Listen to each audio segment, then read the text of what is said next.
Halo semua, saya Reski. Di video kali ini kita akan melanjutkan fitur aplikasi kita, yaitu untuk login user menggunakan JWT Web Token. Nah, pertama sebelum kita masuk untuk membangun fiturnya, di sini ada yang saya ingin ubah. Di sini harusnya salah tulis ya. Harusnya .env bukan .evn. Kita ganti .env. Seperti ini. Nah, selanjutnya kita akan buat fitur dari login usernya.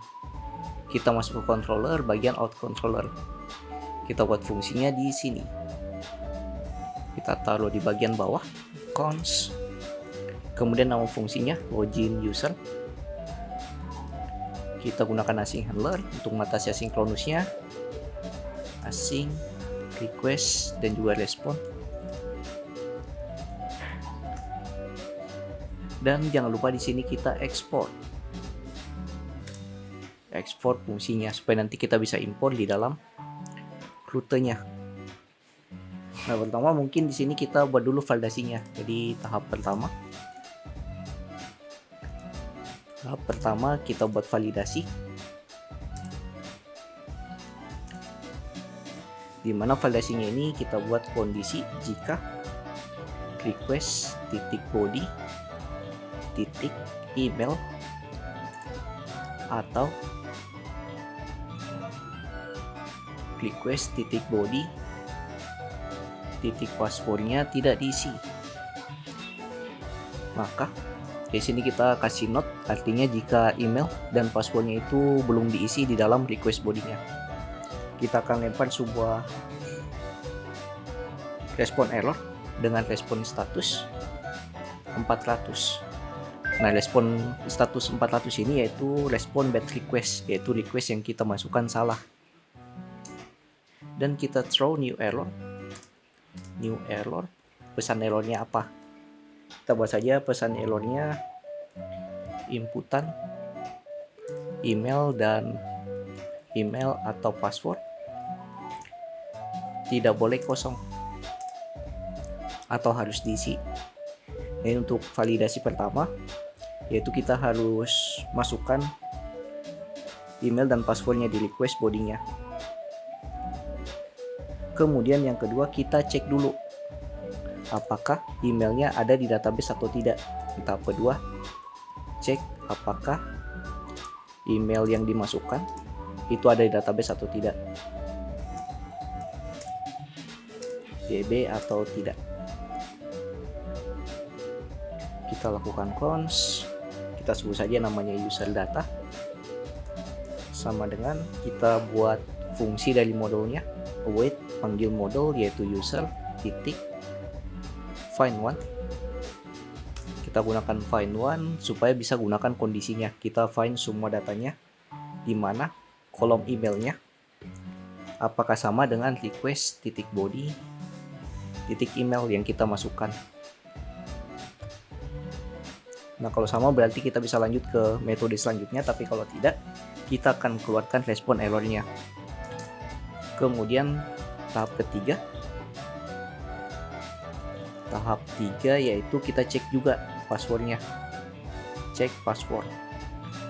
Nah, masalahnya di sini password kita itu terenkripsi dalam database-nya. Jadi kita harus enkripsi juga password yang kita masukkan di request body supaya kita bisa bandingkan dengan password yang ada di dalam database yang sudah terenkripsi. Nah, mungkin metodenya di sini kita bisa gunakan di modelnya. Kita buat satu method user model. Di sini kita buat metodenya, dan kenapa kita tidak gunakannya presave? Karena kalau presave dia akan jalan di setiap fungsinya. Kita ingin jalankan metodenya ini di satu fungsi saja, yaitu fungsi loginnya saja. Jadi kita buat metodenya user schema titik method, kemudian nama metodenya apa, kita sebut saja namanya compile password. Jadi kita bandingkan password yang ada di request bodinya dan juga yang ada di database apakah sama atau tidak. Kita gunakan async, kemudian di sini cuma bisa menggunakan fungsi biasa, jadi kita gunakan function dengan parameter ambil dari request body yang kita dapatkan nanti. di fungsi loginnya. Nah, selanjutnya kita bandingkan di sini return await, kita gunakan fungsi by crypt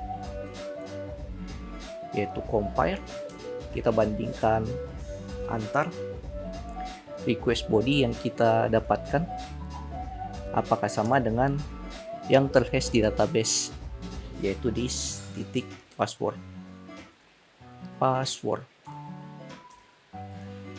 seperti ini.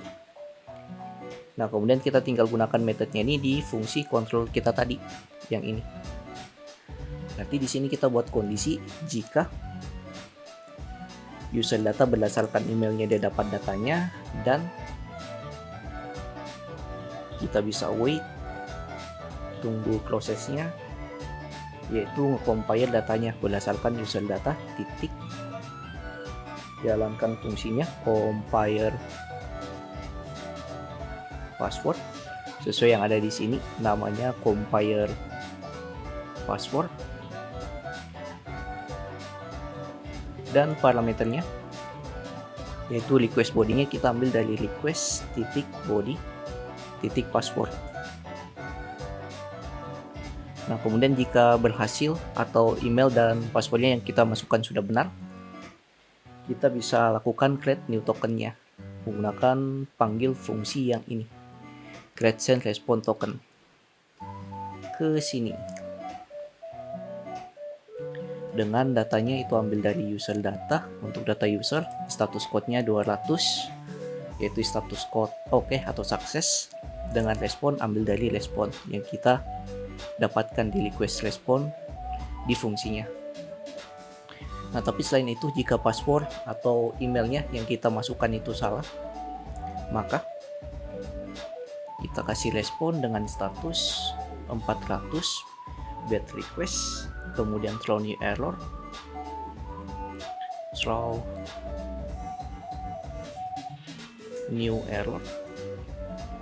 dengan message-nya di sini kita sebut saja just invalid user. Nah, selanjutnya di sini kita sudah buat fungsinya, kemudian kita tinggal daftarkan di routernya. Masuk ke router, out router. Nah, di sini kita import dulu, yaitu login user. Nah, kemudian kita tinggal jalankan di sini login user seperti ini. Nah, tahap terakhir kita coba testing di Postman. Kita jalankan dulu aplikasi kita di terminal, npm run dev seperti biasa.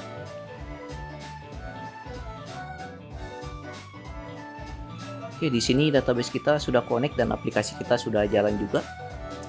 Kemudian kita masuk ke Postman. Kita masuk ke fungsi loginnya ini. Nah, pertama mungkin kita tidak perlu masukkan email dan password dulu. Kita langsung send. Nah, di sini akan muncul message errornya. Inputan email dan password tidak boleh kosong. Nah, ini dari error tahap pertama tadi, yaitu kita kasih validasi jika email dan passwordnya tidak diisi. Nah, kemudian jika kita masukkan emailnya berbeda dengan email yang sudah kita daftarkan di database. Contoh kemarin yang saya daftarkan itu yang reski30 ini @mail.com dengan passwordnya 1-8. Nah, ini sudah sama. Contoh di sini saya masukkan emailnya salah dan passwordnya juga salah. Contoh di sini asep@mail.com. Pada saat kita send, nah di sini akan muncul errornya invalid user, yaitu user yang kita masukkan tidak ada dalam database. Nah, tapi kalau kita sudah benar password dan juga emailnya, kita masukkan lagi di sini reski30 dengan password 1-8. Kita send. Nah, di sini kita dapat responnya dan kita dapat tokennya yang masuk ke cookies ke sini. Ini kita sudah berhasil melakukan fungsi fitur login usernya. Di video berikutnya kita akan coba melakukan proteksi router atau endpoint, di mana kita bisa gunakan tokennya ini untuk memproteksi router-router yang kita ingin proteksi. Jadi kita akan buat fitur untuk get user dan juga logoutnya. Jika ada yang tanyakan, silahkan tanyakan di grup Discord yang linknya ada di pin komen. Jangan lupa like, comment, dan subscribe. See you next video. Have a nice day and bye.